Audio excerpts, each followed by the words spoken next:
Jack, my father-in-law, appears in front of our house every day, all the way to the garden. Jack always comes at the same time, silently staring at us from the garden. Even if I greet him, he never responds and quietly leaves the spot. This silent visit has been going on for half a year. At first, I thought he was just stopping by during his walks. But as the days passed, the silent visits accumulated, and I began to feel uneasy. It's as if Jack wants to convey something to us, but I can't decipher the true meaning, which frustrates me. And that's not all. I've also been worried about my daughter, Arya, who hasn't been feeling well lately. I wondered if something happened at school and consulted her teacher, but there doesn't seem to be anything unusual. As a mother, I want to know what's going on with Arya, but she refuses to talk about it. Then, my husband, John, had to go on a week-long business trip. His absence made the atmosphere at home even heavier. Whenever I consulted John about Arya and Jack, he would just laugh and brush it off, saying, "That's just how it is at that age. Dad's shy." On the day of his business trip, I saw John off to the airport, feeling anxious. After John left, Jack appeared in the garden as usual. Absent-mindedly, I said, "Since John won't be back for a while due to his overseas trip." At that moment, Jack's expression changed. Jack said, "Well, you see, this house." His words reached my ears, and my heart froze. The truth behind those words seared into my mind, and I found myself running out of the house barefoot. My heart raced like a bell, and my breath grew shallow. I am Grace, 45 years old. While working part-time, I spend peaceful days with my husband, John, and our soon-to-be elementary school daughter, Arya. Recently, Arya has been asking for her own room. To support her growth, we felt that a spacious house was necessary. So, a year ago, we built a single-family home near John's parents' place and started a new life. The house nestled in the quiet residential neighborhood is our family's new starting point. Seeing Arya's joy as she now has her own room reassures me that building this house was the right decision. John, who is both doting and passionate about photography, eagerly exclaimed when the new house was completed, "Now I can take plenty of photos of Arya's happiness." With a camera in hand, John's eyes sparkled, revealing a childlike innocence. John has always loved photography, and since Arya was born, his passion has only grown stronger. Our previous apartment walls were adorned with Arya's photos, capturing her first steps, birthday cakes, and joyful expressions during family outings. These pictures were treasures to John, witnessing our family's growth. Even after moving into our new home, John's enthusiasm remains unwavering. If anything, he's even more determined to capture new facets of Arya now that she has her own room. His dedication to documenting Arya's growth reflects his deep affection for our family. John has always worried about Jack, who lives alone. When we decided to build our new home, John smiled and said, "This is the perfect opportunity." Having Jack nearby provides reassurance that he can quickly come to Jack's aid if needed. Now, John regularly makes time to visit his parents' house and take care of Jack. Observing John's commitment to maintaining his bond with Jack warms my heart. His attitude of supporting and protecting the family likely has a positive influence on Arya as well. Above all, I feel immense joy that we built our home in this serene residential area. Jack lives nearby, surrounded by greenery, a perfect environment for Arya to grow freely. Since starting our life here, our family has found true happiness. One day, inexplicable events began unfolding around me. Initially, they were minor changes, but gradually, these anomalies became more noticeable. What caught my attention was Jack's newfound habit of coming to our backyard. It has been 6 months since Jack started visiting. At first, I assumed he was taking a detour during his walks, so I casually struck up a conversation. However, Jack never stepped beyond the garden, remaining silent and motionless. Then, after a while, he would leave without saying a word. Initially, I dismissed it as part of his exercise routine, but seeing him appear silently at the same time every day began to worry me. Is Jack in some kind of trouble? Does he have something to communicate? These questions swirled in my mind. Despite Jack's silence, I persisted in trying to engage him. "Hello, Jack. It's a beautiful day today." Or, "Would you like some coffee?" I attempted various approaches, but Jack never responded. His wordless visits weighed heavily on my heart. What added to my anxiety were the subtle changes in Jack's expressions during these visits. Sometimes, he seemed on the verge of speaking, while other times, he sighed deeply. The uncertainty gnawed at me. I considered various possibilities, perhaps a significant family issue or a health concern for Jack himself. The unanswered questions left me restless and increasingly worried. Another concern troubled me, Aria's recent downturn. Our usually cheerful daughter, who used to run around the house, now wore a subdued expression. Attempts to engage her yielded slow responses, as if she were hiding something. Initially, I thought it might be a school-related issue and consulted her teacher.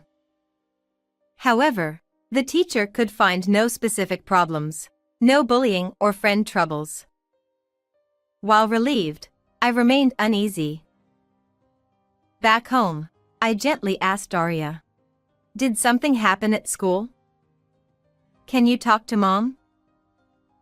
But she remained silent, avoiding eye contact. Her wordless demeanor weighed heavily on my chest. Not knowing what Aria carried within her small frame left me feeling powerless as a mother. I could only hope for the return of her bright smile.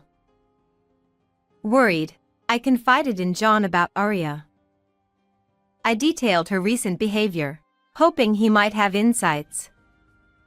However, John shrugged and lightly replied, "It's that age." His lack of seriousness heightened my anxiety. I decided to discuss Jack as well, his daily visits and silent departures. But John dismissed it with a chuckle, saying, "Dad's just shy." He didn't seem concerned, even though his busy work schedule kept him away from home. Our interactions grew scarce, and the days rushed by. We used to spend weekends as a family, but lately, even those outings disappeared. John often rested at home, looking tired even on his days off. Seeing him this way, I felt a subtle loneliness creeping in. One day, our family outing was once again impossible, and I sighed, pained by the reality of diminishing family time. Then, unexpectedly, John informed me that he would be going on a week-long business trip. Although taken aback by the sudden news, I knew it was unavoidable due to work commitments. Concerns about Aria and Jack weighed on my mind, but I couldn't ask John to stay. On the day of his departure, I accompanied John to the airport, praying for his successful work trip and hoping for his safe return. As John's figure disappeared from view, I returned home alone. Shortly afterward, Jack appeared in our garden at the usual time. I wondered if he had something to convey or if he was merely standing there. Despite my initial skepticism, I walked to the garden to greet Jack. He remained as silent as ever, just standing there. Today, however, I felt compelled to attempt conversation. Given that John won't be back for a while due to his business trip, please take it easy today, I casually said. Jack's previously expressionless face transformed, revealing surprise and tension. In a low voice, he uttered, Listen, this house is bugged. The words hit me like a freezing wave. The idea that our home was under surveillance seemed unfathomable.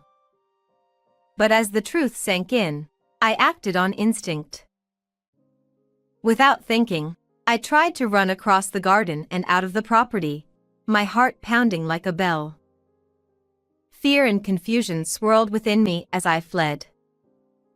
My complexion must have looked very pale. Jack, sensing my distress, hurriedly guided me beyond the property. His warm touch offered some solace, yet turmoil still churned in my mind. Jack then calmly retrieved a laptop from his bag and showed me the screen. I stared at the screen in fear, wondering what would be shown. What appeared was undoubtedly a series of photos of Arya. My heart shattered. Each scroll revealed Arya's bruised back. The scene was unimaginable, and tears flowed involuntarily from my eyes. "Why Arya?" I stammered, unable to find words. Jack, looking apologetic, lowered his gaze and gravely said, The culprit is John. You must leave the house immediately. "John would do this to his beloved Arya? It couldn't be real." I shook my head, desperately denying the inconceivable truth. But the reality before me persisted.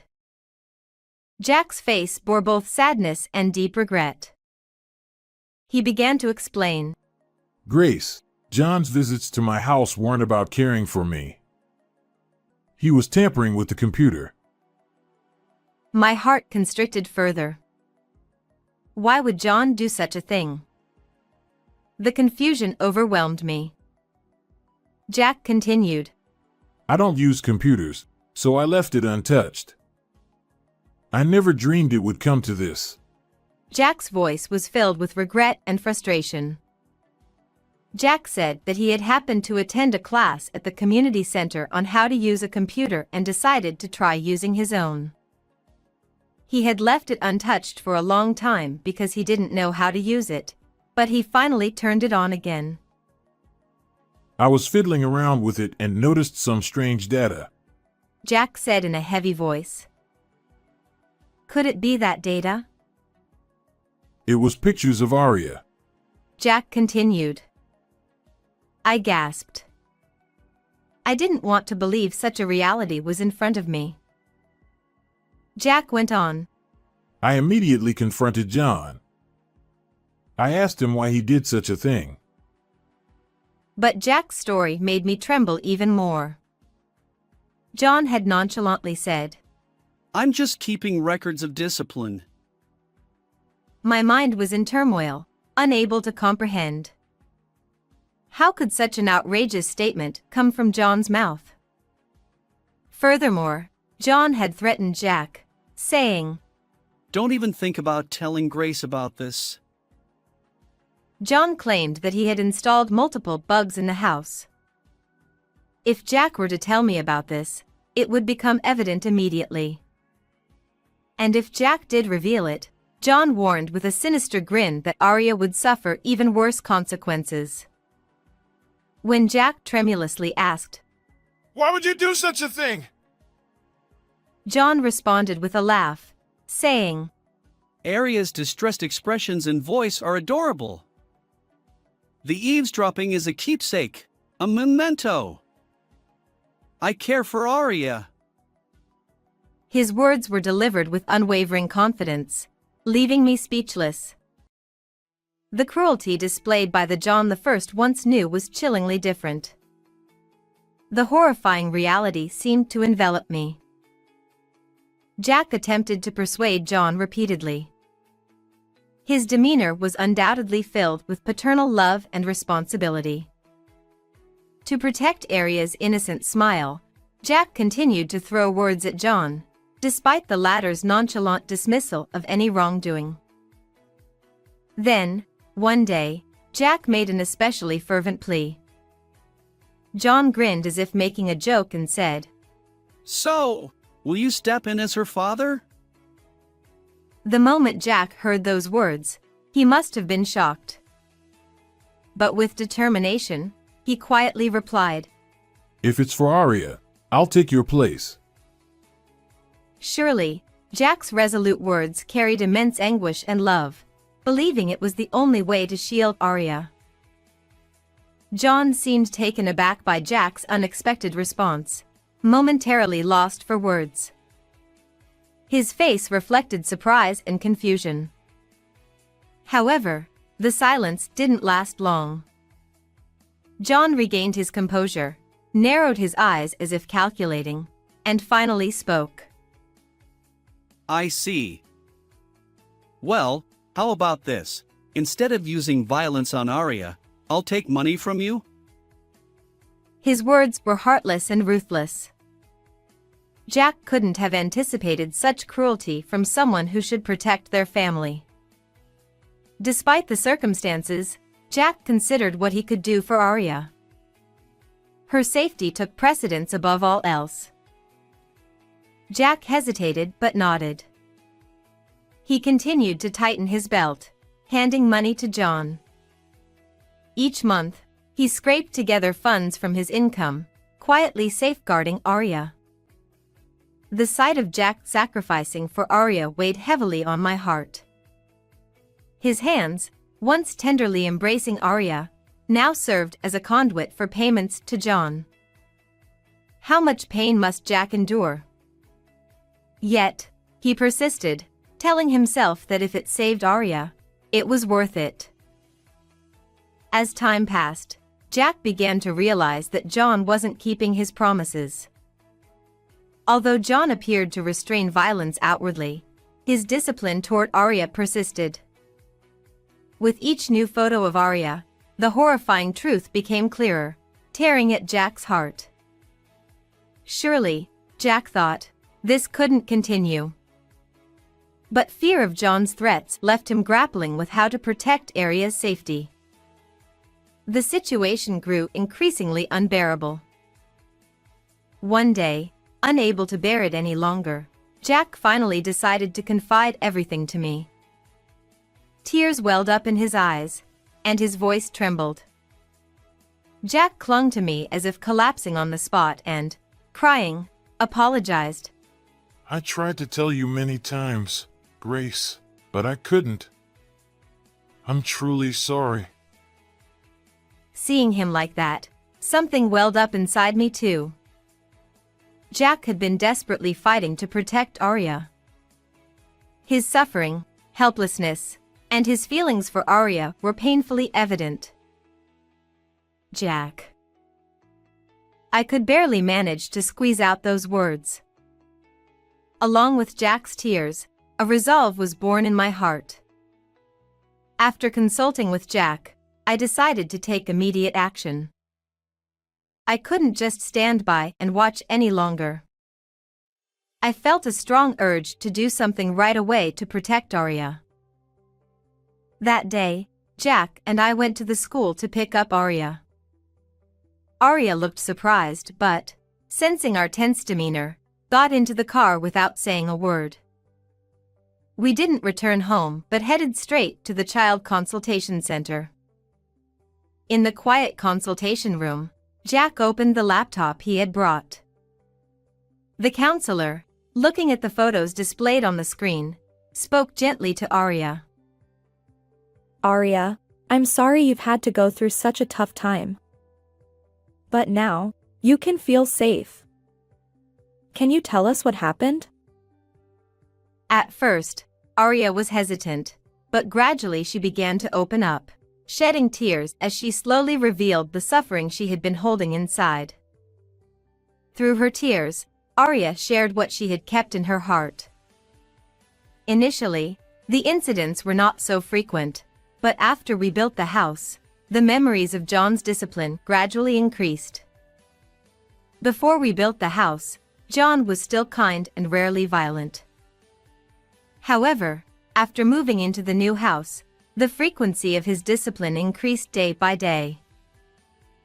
Dad said it was all my fault. Arya's trembling voice reached my ears. My heart felt like it was being torn apart by pain and anger. The guilt of not knowing and being unable to protect Arya overwhelmed me. Arya also revealed that John often hit her during weekends when I was busy with work. Knowing that Arya had spent her time in fear while I was away filled me with indescribable guilt. Dad said if I told Mom, he would do the same to her, so I couldn't tell you, Arya said. Hearing that, tears flowed uncontrollably from my eyes. Knowing that both Arya and Jack had endured such deep suffering out of concern for others caused a painful tightening in my chest. The fact that their efforts to protect others had led to such a situation filled me with unspeakable sadness and anger. But the target of that anger was clear. The cause of this suffering was undoubtedly John. The wounds John inflicted on Arya were absolutely unforgivable. I swore from the bottom of my heart that I would never forgive John. Several days passed, and John's business trip concluded. The day of his return arrived, and I headed to the airport with mixed emotions. Not to welcome John, but to brace myself for what lay ahead. In the arrival lobby, I stood alongside Jack, both of us silent yet resolute. As passengers disembarked from the plane, I spotted John among them. Initially, he waved happily, approaching us with a smile that suggested a family reunion. But when he noticed the police officer standing behind me and Jack, his expression faded, and his face turned pale. John froze momentarily, then bolted in panic. The officers swiftly apprehended him, handcuffing him as he desperately protested. This is a misunderstanding. I'm innocent. His words gradually shifted to feeble excuses. I was just confused. I never imagined it would come to this. Watching him, I reaffirmed my resolve.